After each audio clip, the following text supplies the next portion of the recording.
Please welcome to the stage, Paul Peglar!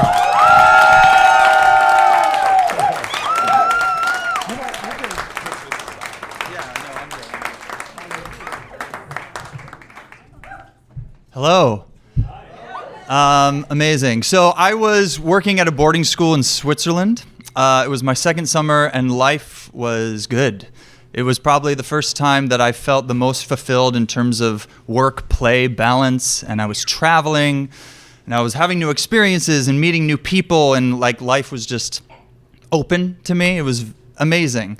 And this was my second summer doing it, and so I smoke pot from time to time. And this was my day off, and somebody had told me that there was a guy that could get pot. And I was like, great. And so it was my day off, and they said, just go over to his house and he'll hook you up. So I went over to his house, and this is a guy that I didn't know that well. Like, we both saw each other on campus, we'd wave at the lunch line or whatever, but I didn't know him at all. And so I go over there and we do a little exchange, and he says, well, I just rolled a joint. Do you want to smoke now? And I said, all right. So it's illegal. So we left his house and we went to this kind of tree wooded area. It was all these beautiful bushes. This is Lugano, Switzerland, so everything is gorgeous. And a little path kind of into this neck of the woods, pond, everything. And we start smoking the joint kind of tucked away. And we're just like lighting up and starting to talk. But because I don't know this guy, we'll call him Adam. We just started being like, so what's the program like for you? How are the kids? Where are you from? And I should mention, this is probably 2 months into the program. So I had not smoked pot in at least 2 months at that point. And if you don't smoke, when you don't smoke for a while, your tolerance goes down. That's important to this story. So we're just having a great chat. And I realized, as I'm getting higher, I'm actually just really enjoying myself, And I have the realization that I'm talking to a stranger, but it feels like a friend. And that's kind of the amazing thing about pot, right? It brings people together. And as we're talking, I'm like, I feel free. I'm not in my head. I'm really present. This is incredible. So we finished the joint and he's like, let me take you to my favorite spot. So Adam's this guy, I don't know where he's from. It could be California, it could be Minnesota. He's a white guy, blonde, kind of shaggy hair, maybe he's a snowboarder in Colorado. I don't know, but that kind of gives you an idea. He's got a friendly face. So we start walking down this path, and he takes me to this fountain with a bunch of fish. And I'm now 5 feet behind him, and he's already pretty engrossed. And I suddenly start feeling very weird. My stomach starts kind of feeling churny, and my head kind of feels spinny, and I feel flush. That experience you have if you're embarrassed or you're nervous or you're trying something new, where kind of everything is electric and you feel your whole body and you're very alive. And that was happening, but it was accompanied by this feeling of disconnection because my mind was not with me anymore. And I got so kind of intense that I actually had to hunker down, and I sat on my ankles and went to the ground. And I looked at him because we're really high, so I thought maybe we just smoked bad pot or something. I don't know. And he was fine. He was just looking at the fish, clueless, But I was experiencing something, and then I realized, oh, that feeling you get when you're supposed to kiss someone? And I'm like, I look at him and I go, I'm not attracted to him. I'm not attracted to men. But I have this feeling. And suddenly my mind was getting louder. It's that's what this is. And so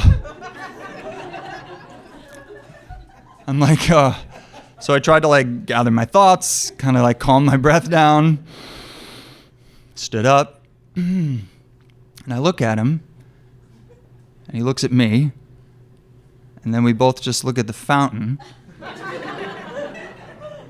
and he's like, fucking fish, right? And I'm like, yeah, no, that is not where I'm at. And so suddenly I'm like, what do I, like, I've had this feeling before with women, certainly, like you're in the moment, like, oh, your friends left and now you're alone in the hot tub and this is the time.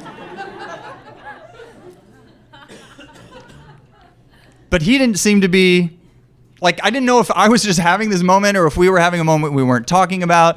So eventually I just go, this is something I need to address. Like, I can't contain this in me anymore and I need to say something. And at that point, he had started walking back out to the street. So now I'm just following him and I'm looking at his ankles being like, Paul, just think of like the least awkward thing you could possibly say in this moment. So I'm going and I'm like, hey man, wouldn't it be weird if I said I wanted to kiss you right now?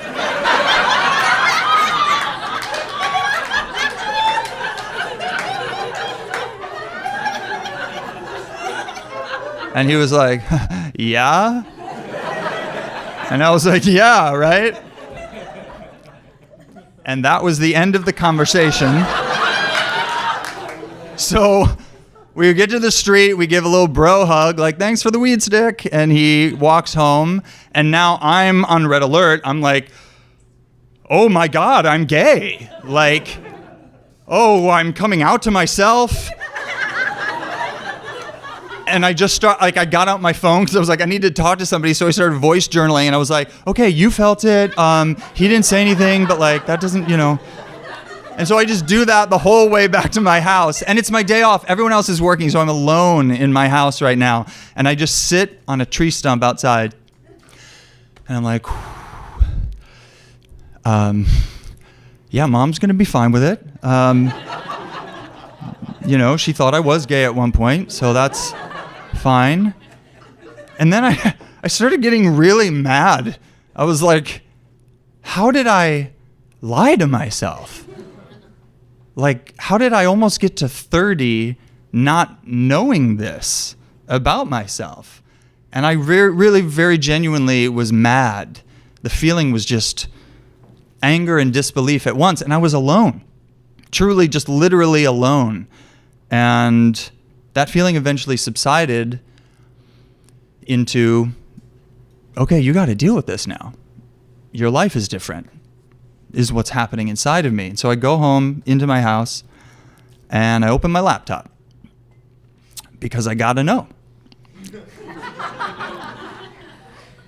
So I just look up some gay porn and just see if it does anything. And it doesn't. It doesn't. I get nothing. I tried. I mean, I went for it because I commit. But I nothing. It didn't like, it wasn't like, yes, I get it. And so I actually ended up messaging a friend on Facebook who came out when he was 30. And I said, bro, were there signs? Like, give me some tips. Like, what did it look like for you? And eventually I realized I just had to like sit with this. So I said, give yourself 24 hours, go to bed, like see how you feel in the morning. And so I did, went to bed.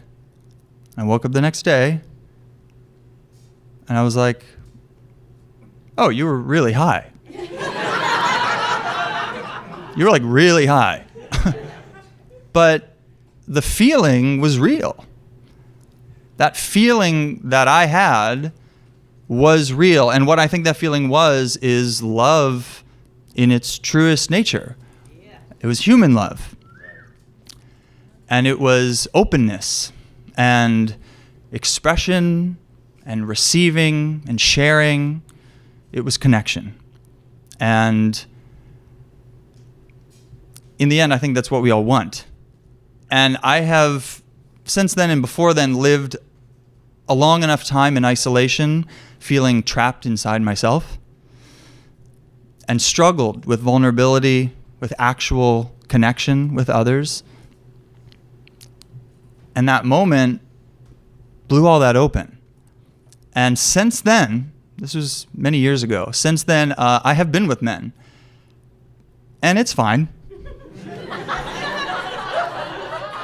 I definitely still prefer women. I'm not like repulsed by men, but I know that I'm open to anything. And I don't know what label I am. And then when I realized that I was a part of the LGBTQ episode, as it were, it got me really thinking. And from my limited knowledge of Q, it can mean questioning. And I think until preparing for the story, I hadn't realized that that's what I was. I always was an ally, but I never felt a part of the community. And that was a huge moment to put that together and to acknowledge that despite not knowing what my label is, I know who I am. And my first acting professor in college would always say, live in the not knowing, trust in the questioning. And that's what I've been doing. And so when I look back at that moment, I used to think that I was lying. I thought I was in a state of deception. And in reality, I think it was one of the times I've been most truthful. Thank you.